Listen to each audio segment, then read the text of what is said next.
오늘 우리가 함께 볼 말씀은 마가복음 10장 35절로 45절까지 말씀입니다. 마가복음 10장 35절로 45절까지 말씀 제가 읽어드리도록 하겠습니다. 세베대의 아들 야고보와 요한이 주께 나와 여짜오되 선생님이여 무엇이든지 우리가 구하는 바를 우리에게 하여 주시기를 원하옵나이다. 이르시되 너에게 무엇을 하여 주기를 원하느냐? 여짜오되 주의 영광 중에서 우리를 하나는 주의 우편에 하나는 좌편에 앉게 하여 주옵소서. 예수께서 이르시되 너희는 너희가 구하는 것을 알지 못하는도다. 내가 마시는 잔을 너희가 마실 수 있으며 내가 받는 세례를 너희가 받을 수 있느냐? 그들이 말하되 할 수 있나이다. 예수께서 이르시되 너희는 내가 마시는 잔을 마시며 내가 받는 세례를 받으려니와 내 좌우편에 앉는 것은 내가 줄 것이 아니라 누구를 위하여 준비되었든지 그들이 얻을 것이니라. 열 제자가 듣고 야고보와 요한에 대하여 화를 내거늘 예수께서 불러다가 이르시되 이방인의 집권자들이 그들을 임의로 주관하고 그 고관들이 그들에게 권세를 부리는 줄을 너희가 알거니와 너희 중에는 그렇지 않을지니 너희 중에 누구든지 크고자 하는 자는 너희를 섬기는 자가 되고 너희 중에 누구든지 으뜸이 되고자 하는 자는 모든 사람의 종이 되어야 하리라. 인자가 온 것은 섬김을 받으려 함이 아니라 도리어 섬기려 하고 자기 목숨을 많은 사람의 대속물로 주려 함이니라. 아멘.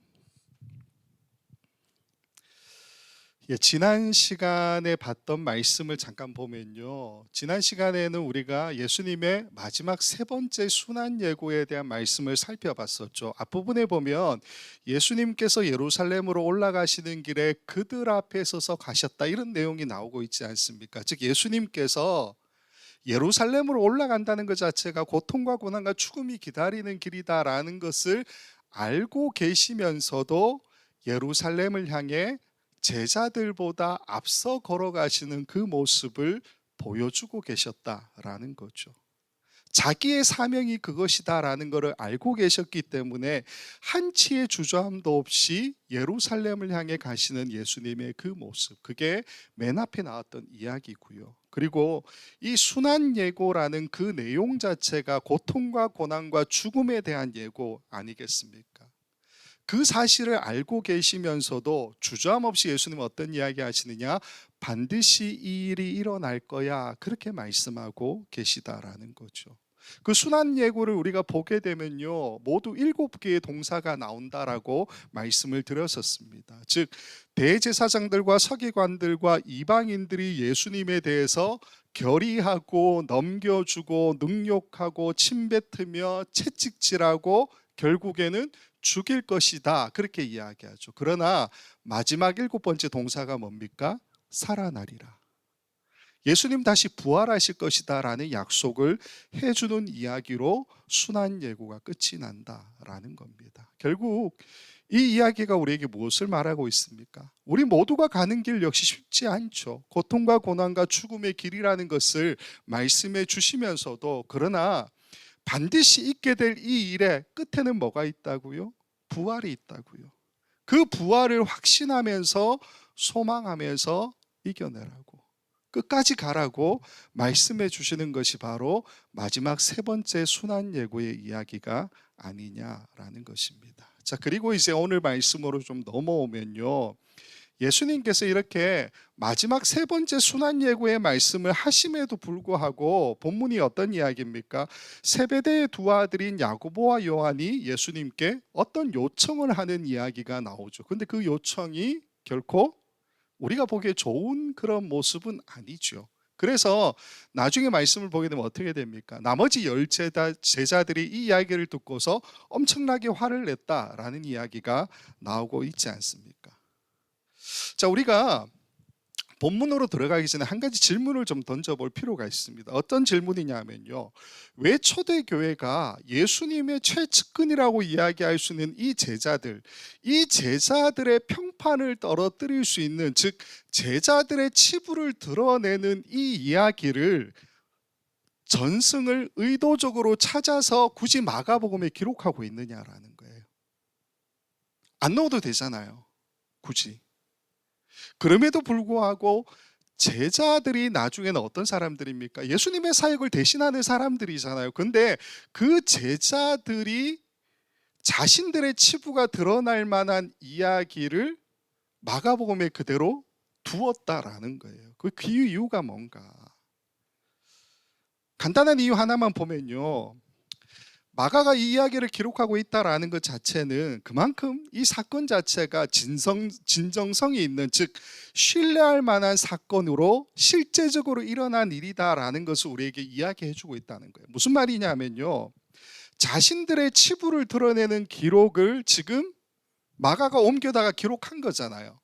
안 해도 되는데 굳이 했다라는 말은 거꾸로 생각하면 어떤 겁니까?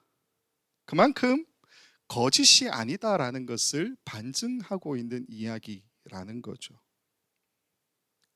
또 하나의 이유는 이제부터 우리가 보게 될 내용이지만은, 마가가 굳이 이 이야기를 기록하고 있는 것은 그만큼 제자들에게도, 그리고 이후에 이 복음서를 보게 되는 많은 독자들에게도 중요한 의미가 있는 사건이기 때문에 남겨두고 있다라는 겁니다. 제자들은 이미 그 사건을 겪었고요.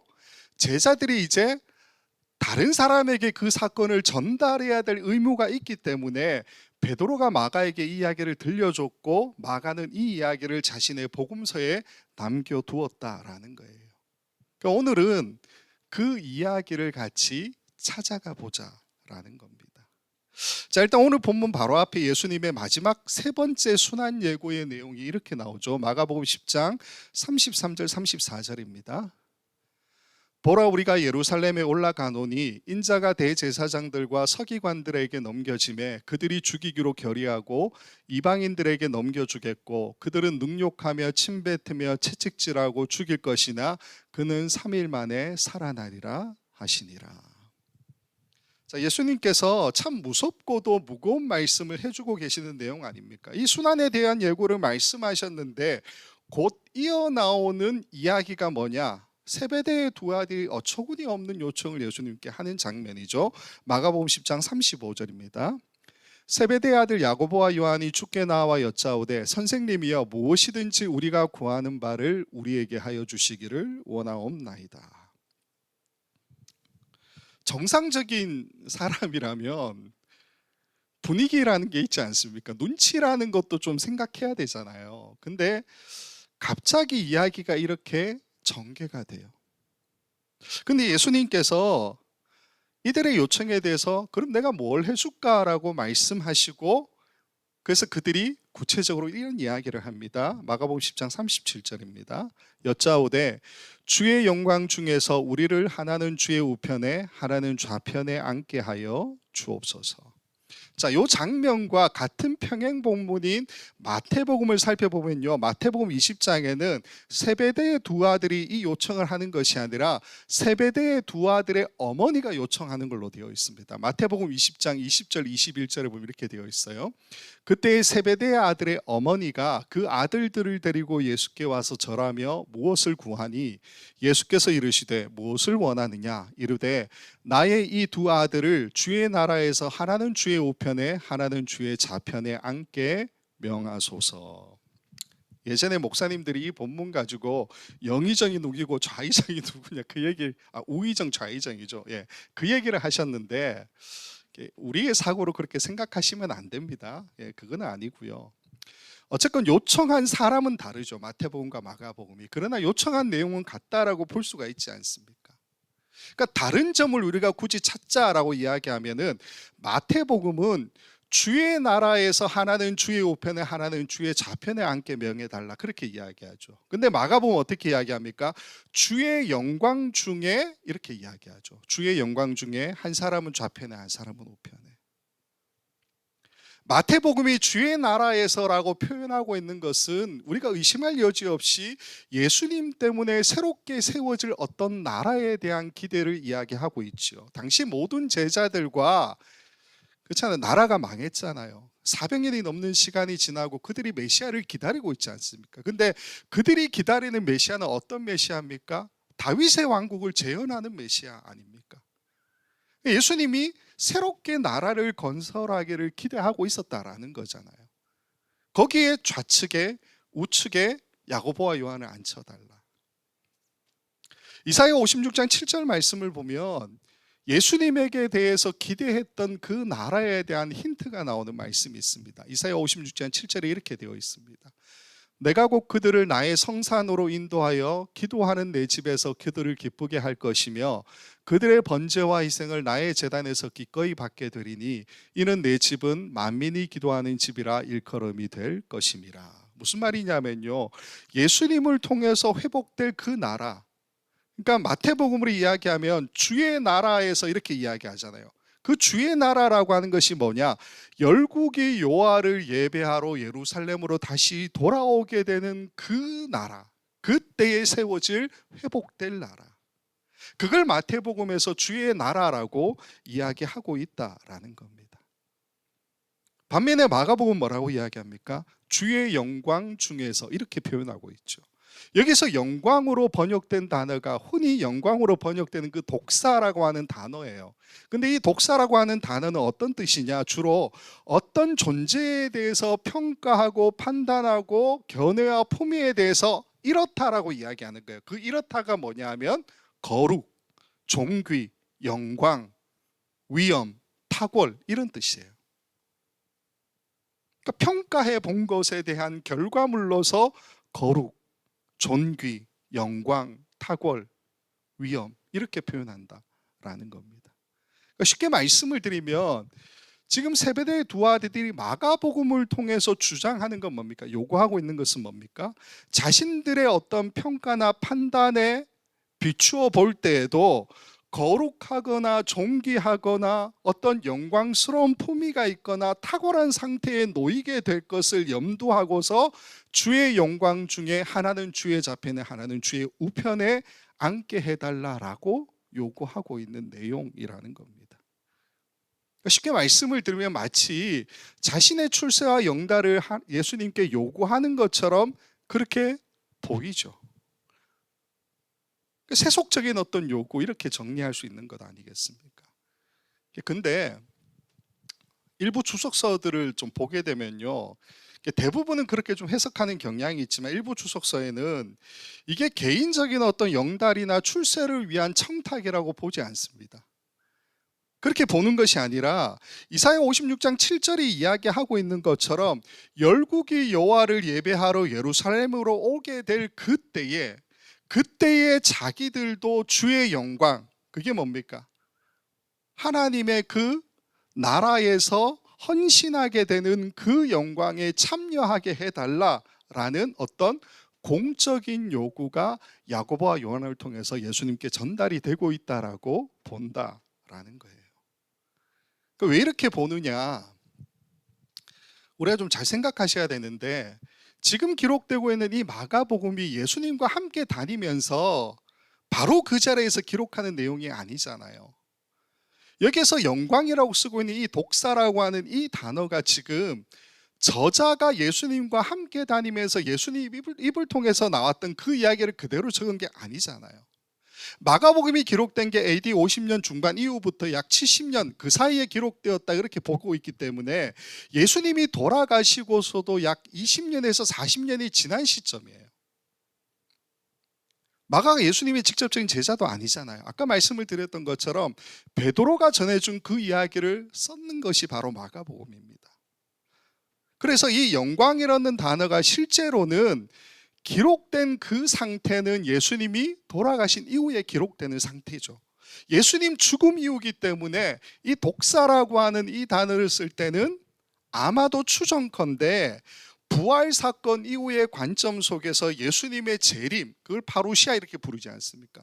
예수님의 재림을 영광이라고 생각하고 기록한 것이 아니냐라고 해석하는 신학자들이 있다라는 겁니다. 이렇게 해석할 수 있는 게요, 마가복음 9장 1절에 보면은 비슷한 말씀이 나옵니다. 마가복음 9장 1절에 이렇게 되어 있습니다. 또 그들에게 이르시되 내가 진실로 너에게 이르노니 여기 서 있는 사람 중에는 죽기 전에 하나님의 나라가 권능으로 임하는 것을 볼 자들도 있느니라 하시니라. 우리가 이 말씀을 생각해 보면요, 시간의 흐름상 예수님은 이미 돌아가셨잖아요. 근데 죽기 전에 하나님의 나라가 권능으로 임하는 것을 본다라는 것은 무슨 이야기입니까? 예수님께서 권능으로 다시 재림하게 되는 것을 보게 될 그 사람들도 있다. 그렇게 해석할 수 있죠. 그렇기 때문에 그때에 하나는 주의 우편에, 하나는 주의 좌편에 앉게 해달라라고 하는 이 야고보와 요한의 요청은 개인적인 어떤 출세, 개인적인 영달을 예수님께 청탁하는 그 내용이라기보다는 주의 영광의 때, 즉 주님이 다시 재림하시게 되는 그때에 그 나라에 헌신하게 되는 그 영광에 참여하는 요청, 공적인 요청으로 보는 것이 더 맞다라는 겁니다. 실제로 마태복음 19장 28절을 보면요, 주님의 영광이 임하게 되는 때를 이렇게 묘사하고 있습니다. 마태복음 19장 28절, 예수께서 이르시되 내가 진실로 너에게 이르노니 세상이 새롭게 되어 인자가 자기 영광의 보좌에 앉을 때에 나를 따르는 너희도 12 보좌에 앉아 이스라엘 12지파를 심판하리라. 무슨 말입니까? 여기 보면 주의 영광이 임하게 될 그때를 실질적으로 어떻게 묘사하느냐, 12제자가 실제로 예수님의 좌우편에 앉게 되는 것으로 이야기하죠. 그걸 12보좌 이렇게 설명하고 있지 않습니까? 즉 예수님께서 재림하시고 예수님께서 영광의 보좌에 앉으실 그때가 되면 12보좌에 12제자가 앉아서 12제자를 심판하게 될 거다라고 말씀해요. 즉 그때에 모든 제자들이 이 12보좌에 앉게 될 그때에 제자들, 즉 자신들도, 누구요? 야고보와 요한도 나도 빠지지 않게 해달라고, 하나는 주의 우편에 하나는 주의 좌편에 앉게 해달라고 요청하는 이야기로 우리가 해석할 수 있다라는 겁니다. 12보좌 이렇게 해석할 수 있는 이유가 뭐냐 하면요, 나중에 가룟 유다가 예수님 배신하고 죽잖아요, 스스로 목매서. 근데 제자들이 그냥 가만히 있지 않습니다. 가만히 있지 않고 비어있던 그 자리를 위해서 제비 뽑아 마띠아를 사도로 받아들이죠. 아마도 제자들은 이 마태복음 19장에서 말하고 있는 이 12보좌에 앉게 되는 12제자의 숫자를 지켜내는 것이 중요하다고 판단했던 것 같습니다. 사실 초대교회가 12이라고 하는 그 숫자, 제자들의 숫자를 굉장히 중요하게 여겼잖아요. 그게 이스라엘 12지파를 계승하는 개념도 분명히 있었기 때문에 12의 숫자를 채우는 것이 그들에게 굉장히 중요한 의미가 있었다는 것을 우리가 부인할 수가 없죠.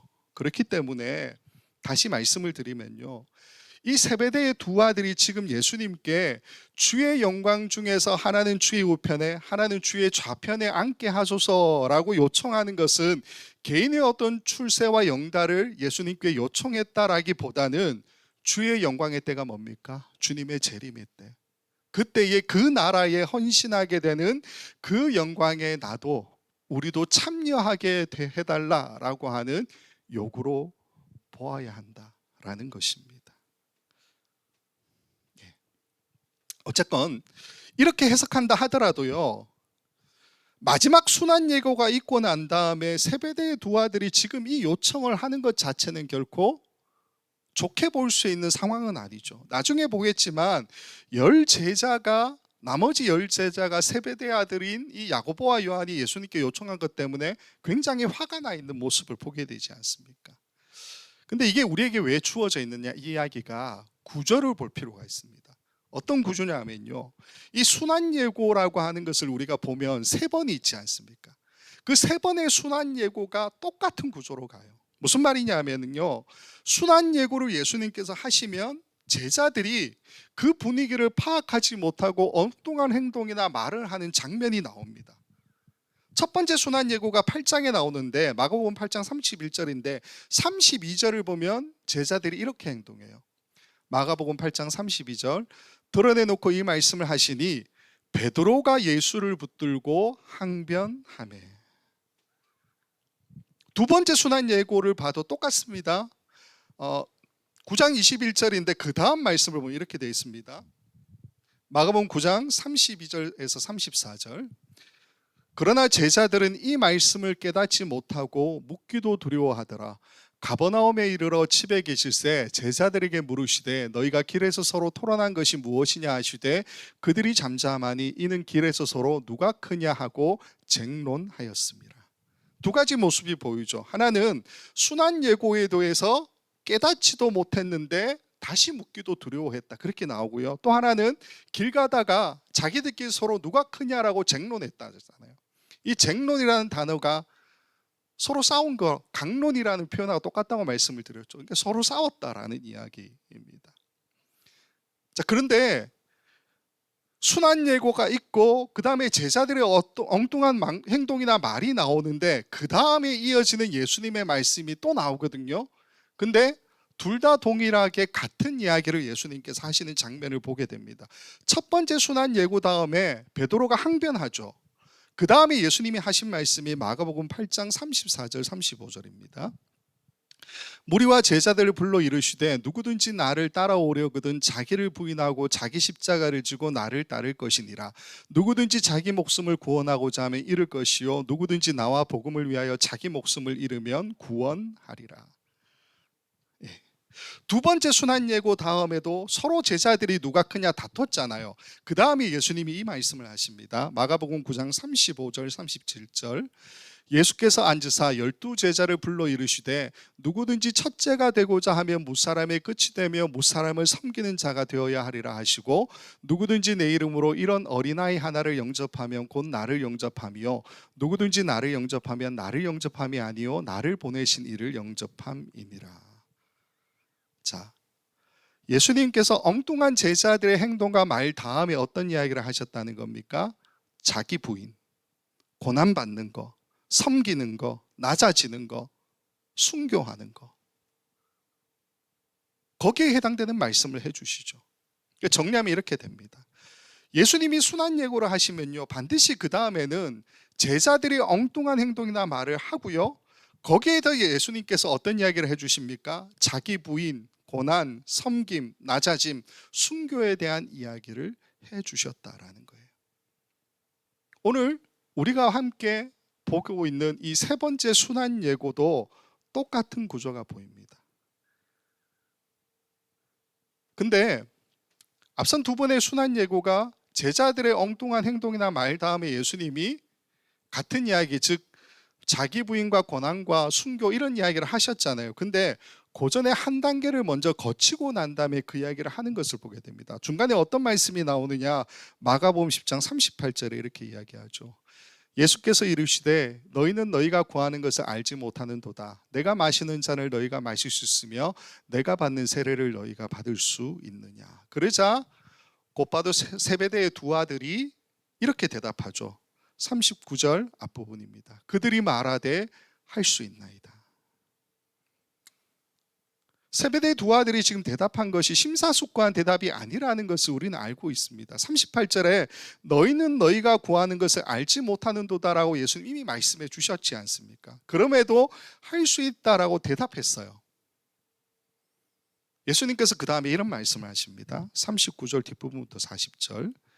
예수께서 이르시되 너희는 내가 마시는 잔을 마시며 내가 받는 세례를 받으려니와 내 좌우편에 앉는 것은 내가 줄 것이 아니라 누구를 위하여 준비되었든지 그들이 얻을 것이니라.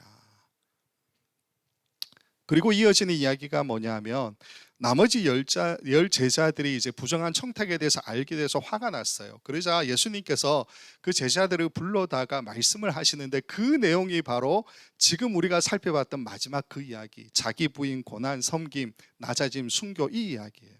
그게 마가복음 10장 42절부터 45절에 이렇게 나오죠.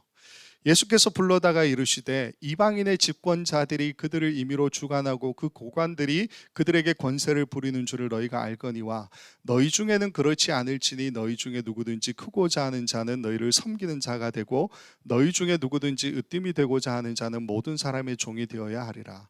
인자가 온 것은 섬김을 받으려 함이 아니라 도리어 섬기려 하고 자기 목숨을 많은 사람의 대속물로 주려 함이니라. 정리하면요, 예수님께서 순한 예고를 하실 때마다 제자들은 늘 엉뚱한 행동이나 말을 했다는 거예요. 거기에 대해서 예수님이 자기 부인이나 고난이나 섬김이나 낮아짐이나 순교에 대한 이야기를 또 대답해 주시는 것으로 구조가 이어지고 있다라는 겁니다. 이게 마가가 사용하는 하나의 장치예요. 무슨 말이냐면 세 번의 순환 예고를 똑같은 이 구조를 반복시키면서 우리에게 무엇을 말해주고 있습니까? 예수님이 이 땅에 오셔서 자기가 어떤 사역을 하시려고 하시는지 그 사역의 목적, 의도를 밝혀주고 있다라는 거죠. 지금 예수님께서 가시려는 그 길, 우리 마가복음 처음 시작할 때 복음의 길 그렇게 소개하지 않았습니까? 그 복음의 길이라는 게 뭡니까? 자기를 부인하고 고난과 섬김과 낮아짐과 순교를 향해 가는 것, 그거 아닌가요? 마가가 그걸 세 번의 순환 예고를 통해서 의도적으로 표현해 주고 있다라는 겁니다. 쉽게 말씀을 드리면 이 순환 예고는 예수님을 이제 쫓아가야 되는 우리 모두, 즉 마가복음을 보고 있는 우리 모두가 앞으로 우리 앞에 어떤 삶이 펼쳐져 있는지를 예상하라는 거예요. 그리고 내가 어떻게 살 것인지를 결단하라라는 겁니다. 예수님 쫓아간다는 게 뭐라는 겁니까? 기꺼이 고난받는 거잖아요. 핍박을 피하지 않는 거 아닙니까? 길을 쓰고 첫째가 아니라 꼴찌가 되는 그 삶을 선택하는 거고요. 나보다 남을 낮게 여기고 남을 위해 죽는 자리, 손해보는 자리, 십자가의 자리로 가는 것. 그게 예수님께서 우리에게 보여주셨던 그 길 아닙니까? 이걸 날마다 우리가 상고하면서 그 길을 따라오라라고 말해주고 있는 것이 바로 이 구조를 통해서 우리가 살펴볼 수 있는 이야기라는 것입니다. 물론 우리도 세베대의 두 아들처럼 할 수 있나이다 대답할 수 있죠. 나도 기꺼이 고난받고 손해보고 핍박받고 꼴찌가 될 수 있습니다라고 대답할 수 있습니다. 그러나 오늘 본문을 보면요, 세베대의 두 아들에게 예수님이 대답하시는 말씀이 뭡니까? 아까 봤던 39절 40절을 보면 이렇게 되어 있죠. 그래, 너희가 할 수 있어. 나도 그거 믿을게.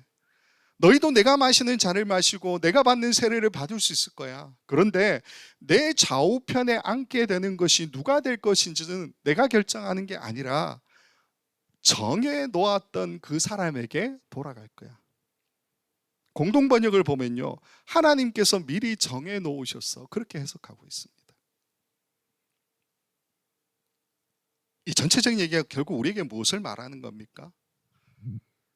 세베대의 두 아들이 지금 요구하고 있는 주의 영광 중에 앉게 될 예수님의 좌우편 자리라는 것이 예수님께서 말씀하시는 내 좌우편과 세베대의 두 아들이 이야기하는 예수님의 좌우편이 다르다라는 거죠.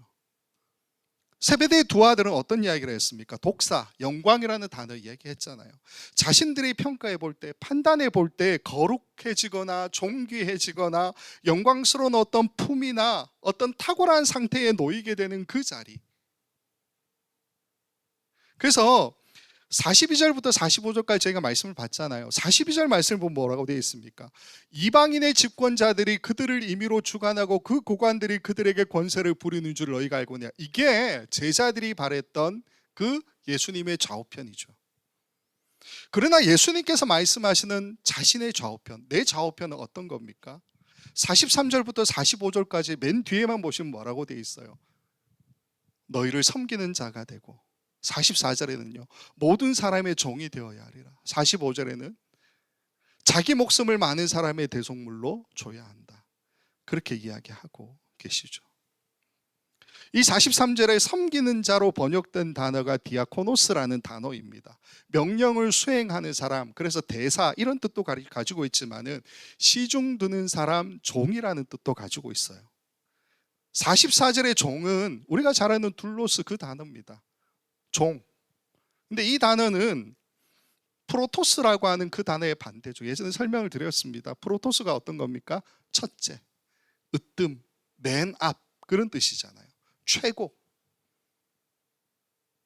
그것과 반대되는 둘로스를 이야기해주고 있다는 거예요.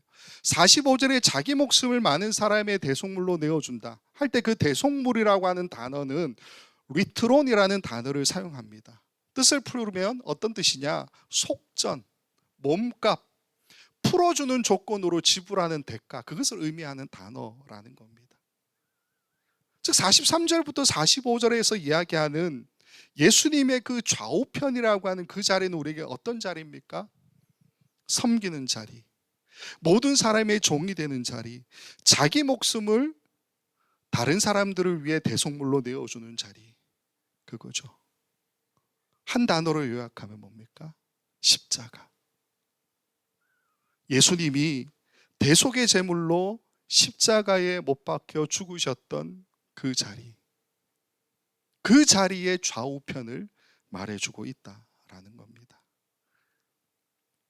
그래서 뒤에 보면요, 마가복음 뒤에 보면 13장까지 이어지는 이야기는 예수님께서 굉장히 저돌적인 이야기와 행보를 이어가시고 있는 그 말씀이 나옵니다. 14장에는 그 때문에 대제사장들과 서기관들이 예수를 잡아 죽여야 되겠다라는 흉계를 꾸미는 이야기가 나와요.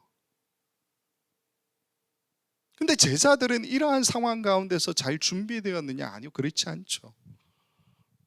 첫 번째 순환 예고 다음에는 베드로가 예수님께 항변하죠. 두 번째 순환 예고 다음에는 제자들끼리 서로 누가 크냐 다투지 않습니까? 오늘 본문 앞에 있는 세 번째 순환 예고는 어떻습니까? 오늘 본문 세베대의 두 아들이 주의 영광이 임할 때에 나를 예수님의 우편에 좌편에 앉게 해달라 청탁하죠.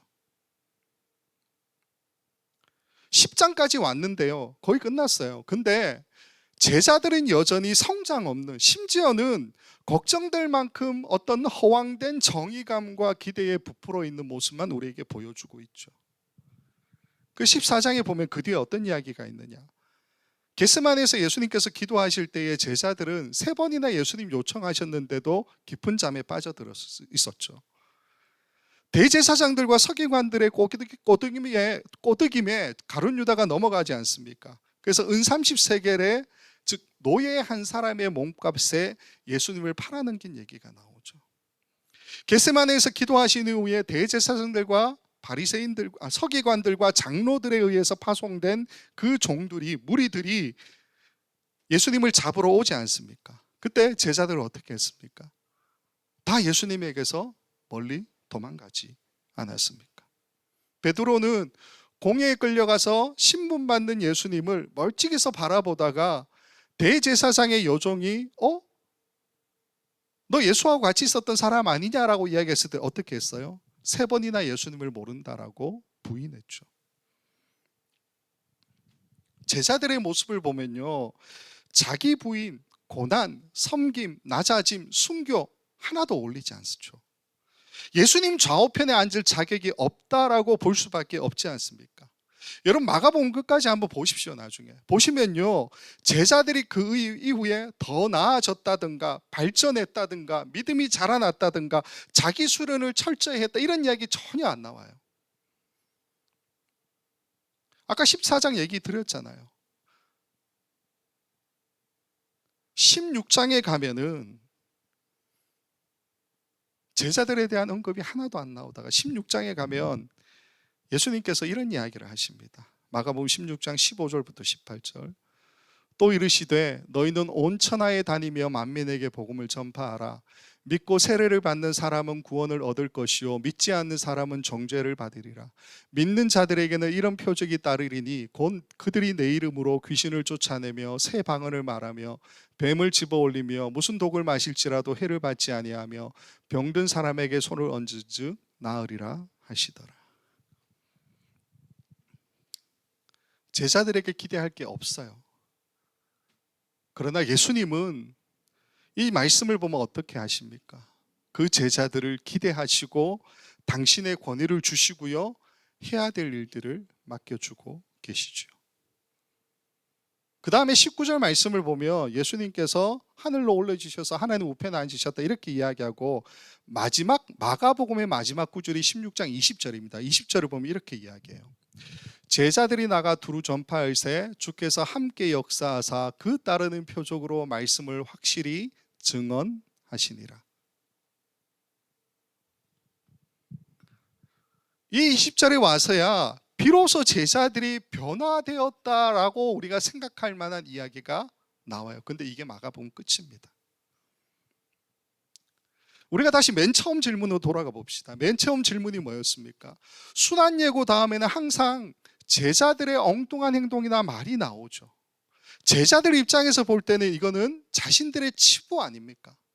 그런데도 불구하고 굳이 이 이야기를 마가가 복음서에 남겨두고 있는 이유가 뭐냐라는 겁니다. 우리가 볼 때는 14장, 15장, 16장 끝에까지 갈 동안 제자들에게 아무런 변화가 없어요. 그러나 주님의 시계는 돌아가죠. 어느 순간 어느 시간이 지나고 나면 가룟 유다처럼 아예 배신하는 그런 상황으로 가지만 않는다면 언젠가 우리도 주의 영광, 주의 주림의 때, 재림의 때에 그 나라에서 헌신하게 된 그 영광에 참여할 수 있는 것 아니겠습니까? 그 가능성을 우리에게 말해주는 이야기라는 거예요. 세베대의 두 아들인 야고보와 요한이 이걸 다 이해하지 못했을 겁니다. 나중에 복음서를 쓴 사람들은 주의 영광이라고 하는 이 단어를 쓰면서 어떤 걸 생각했을까요? 야고보와 요한은 그때 생각하지 못했겠지만은 그들은 영광, 독사라고 하는 이 단어를 쓰면서 예수님이 재림하게 될 때 그 나라에 우리도 참여하는 자가 되어야 되겠다라는 생각을 하지 않았을까요? 제자들이 비록 순한 예고 다음에 엉뚱한 말과 행동들로 예수님 마음을 아프게 했어요. 그러나 그래도 예수님께서 끝까지 이 제자들을 기대하고 이들에게 희망을 거시고 이들에게 미래를 맡기시죠. 교회를 부탁하지 않으십니까? 이게 오늘을 살아가는 우리 모두가 알아야 되는, 우리를 통해 또 전해져야 하는 예수님의 순한 예고의 이야기라는 것입니다. 제가 오늘 설교 제목을 예수님의 좌우편 이렇게 정했습니다. 예수님의 좌우편. 바라기는 주의 영광, 주의 재림의 때에 예수님의 좌우편에 앉게 해달라라고 하는 이 야고보와 요한의 요청이 우리 모두의 요청이 되었으면 좋겠어요. 그러나 우리의 개인의 출세, 영달 그것을 부탁하는 요청이 아니라 하나님이 예수님이 다시 재림하게 되는 그 나라에 헌신하는 그 영광에 우리도 참여하게 해달라, 그런 요청이 되었으면 좋겠습니다. 다 이해할 수 없죠. 제자들이 세베대 두 아들 야고보와 요한이 예수님께 요청한 것 때문에 얼마나 많이 화를 냈습니까? 그러나 이 사건을 여전히 기록하기로 한 그 제자들의 결정, 마가의 결정이 우리에게 말해주고 있는 것이 있지 않습니까? 지금은 우리가 보잘것없고 문제투성이지만 문제를 일으키는 행동과 말뿐이긴 하지만 언젠가 우리도 주의 영광, 주의 재림의 때에 그 나라에 헌신하는 영광에 참여하게 될 것이다. 그게 우리에게 희망 아니겠습니까? 그게 예수님이 우리에게 기대하는 모습 아니겠습니까? 하루하루 살아가다 보면은 언젠가 그 자리에 있게 될 거다라는 것. 그게 우리가 찾아가야 될 예수님의 좌우편이라는 것입니다. 그 예수님의 좌우편에서 주님의 고난도, 죽음도, 부활의 영광도, 또 함께 이루는 공동체의 은혜도 함께 다 누릴 수 있는 우리 원커뮤니티 교회의 모든 성도님들 다 될 수 있기를 주님의 이름으로 간절히 축원을 드립니다. 기도하겠습니다. 고마우신 아버지 하나님, 자신들의 치부를 드러내면서까지 마가를 통해 제자들의 실수와 부끄러운 모습을 우리에게 전해주고 있는 이 말씀을 보게 하시니 감사를 드립니다. 하나님, 우리도 부끄러운 것이 많고 숨기고 싶은 모습이 참 많습니다. 그러나 제자들과 마가가 이 기록을 남겨두며 지금은 보잘것없고 문제투성이에 갈등만 일으키는 행동과 말뿐이지만은 언젠간 그들도 주의 영광, 주의 재림의 때에 그 나라에 헌신하게 되는 영광에 참여하게 되리라 기대했던 것처럼 우리 모두도 예수님의 좌우편을 우리 개인의 출세와 영달을 위해 앉게 해달라고 요청하는 것이 아니라 주의 나라에 헌신하게 되는 그 영광에 참여하게 해달라는 요청을 하면서 우리의 삶이 변하기를 기대하는 우리 모두가 되게 하여 주옵소서. 그래서 언젠가 시간이 많이 지나 제자들이 걸어갔던 그 길, 나가 두루 전파하면서 주님께서 함께 역사하시고 주님의 말씀을 확실하게 증언했던 그 길을 우리 모두도 갈 수 있는 우리 성도들이 될 수 있도록 인도하여 주시옵소서. 우리를 예수님 좌우편으로 초청하시는 예수 그리스도의 이름으로 간절히 기도하옵나이다. 아멘.